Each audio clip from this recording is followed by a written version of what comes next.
আওয়ামী লীগের সিল মারতে চান, আমাদেরকে ভারতের দালাল বানাতে চান, এই কথা কখনো চিন্তা করবেন না।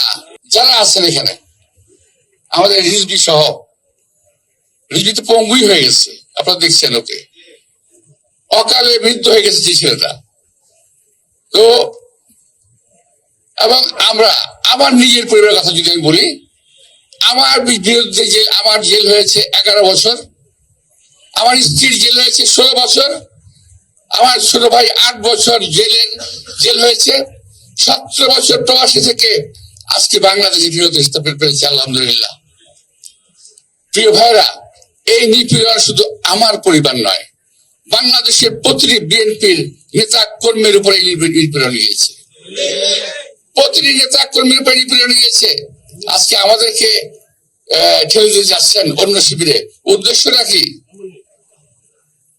আওয়ামী লীগের সিল মারতে চান, আমাদেরকে ভারতের দালাল বানাতে চান, এই কথা কখনো চিন্তা করবেন না। এই দেশে অতন্ত্র প্রহরী ছিল শহীদ রাষ্ট্রপতি জিয়া রহমান, এই দেশের স্বাধীনতা অতন্ত্র প্রহরী ছিল দেশনেত্রী বেগম খালেদা জিয়া, এই দেশে অতন্ত্র প্রহরী আমার এই নেতা কর্মী ভাইরা স্বাধীনতা সার্বভৌমত্বের জন্য চক্রান্ত করেন, যাই করেন। আমরা শুধু একটা জিনিস বুঝি, অনেকে বলেন যে বিএনপি শুধু নির্বাচন করে। আরে ভাই, নির্বাচন করি না, খাওয়া সমস্ত আজে বাজে কথা আপনারা বলেন না।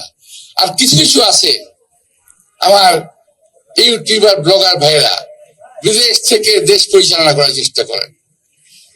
আপনারা যা বলেন মনে করেন তাই হতে হবে দেশে। আরে ভাই, আপনাদের প্রতিটা মানুষকে ব্যক্তিগতভাবে আমি চিনি, আপনারা আমাদেরকে চিনেন, আপনার জ্ঞান গরিমা যথেষ্ট উন্নত, অনেক অনেক লেখাপড়া আপনারা করেন, কিন্তু এই সমস্ত জ্ঞান গরিমা গুণ, এই সমস্ত বুদ্ধি কথা বলে এমন কিছু করবেন না যাতে একটা বিভেদ সৃষ্টি হয়। দয়া করে দেশটাকে শান্তি আনার চেষ্টা করেন। আপনারা কথা বলতে জানেন, আপনারা বলতে জানেন, আপনাদের বুদ্ধি আছে, আপনাদের বুদ্ধি আপনাদের প্রজ্ঞা এই দেশকে গঠন করার কাজে লাগান। বিএনপি কে দোষারোপ করেন না, কারণ এই দেশের স্বাধীনতার জন্য শহীদ রাষ্ট্রপতি জিয়া রহমান জীবন দিয়েছে, এই দেশের স্বাধীনতার জন্য শহীদ রাষ্ট্রপতি জিয়া রহমানের পরিবার ধ্বংস হয়ে গেছে, এই দেশের স্বাধীনতার জন্য বিএনপির সাধারণ কর্মী বাহিনী আজকে ধ্বংস হওয়ার পথে। সুতরাং বিএনপির মতো দেশপ্রেমিক একটি দল বাংলাদেশে এই পর্যন্ত প্রতিষ্ঠিত হয় নাই, নতুন করে কখনো হবে কিনা আমি জানি না, যদি হয় স্বাগত জানাবো। আরেকটি ব্যাপার একটু পরিষ্কার করা দরকার, সেটা হলো অনেকে বলেন নতুন একটি দল হচ্ছে আর বিএনপি নাকি জেলাস করছে।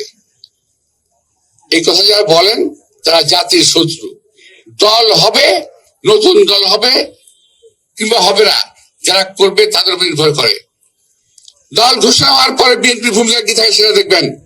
আমরা স্বাগত জানাই যারা দল করবে, যারা দল করবেন তারা গণতান্ত্রিক প্রক্রিয়ায় দেশটাকে পরিচালিত করবেন, আমরা সহায়তা করার প্রয়োজন পড়লে। কিন্তু ওই সমস্ত উল্টা পাল্টা কথাবার্তা আপনারা বলে দেশবাসীকে বিভ্রান্ত করার চেষ্টা করবেন না।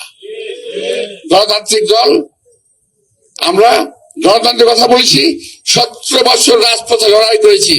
আজকে অনেকে বলেন 5ই আগস্ট যারা এনেছে তারা সকল কিছু অধিকার রাখে, ঠিক আছে, অস্বীকার করবো না।